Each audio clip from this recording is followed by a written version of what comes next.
Hello and welcome to this video tutorial. I'm Nuria. In this video I'm going to teach you how to create a table in Microsoft Excel. Whether you want to organize student data or business using simple steps, I will show you how to do that exactly. Let's dive in. Select the entire data you want to create as a table or organize as a table. Then click on Home. Here on the middle we have the border section. Clicking on this border menu, then all borders. This will apply the table structure to our data. Now our data has been formed into a table. You can proceed with applying certain formats like alignment of the data, text size, font size, and coloring and so on. Keeping all the data left aligned and the headings centered, giving it a professional look.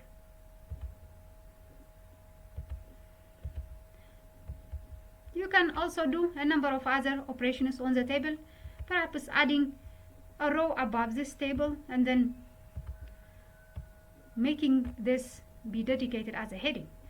To do that, select this entire row up to the point you want it, and then again click Home here to the alignment and then select Merge and Center. Now this has been made into one. They have been all merged into one. Here we can write the heading Student Mark.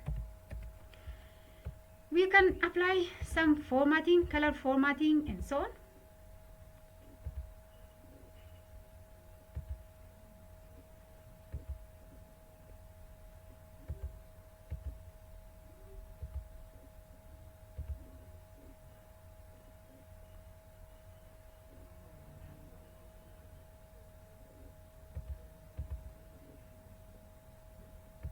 Can give it a little bit, resizing it. Now this is how the table looks like. If you found this video tutorial helpful, for more click on subscribe, like and share. Thank you for watching. See you in the next video.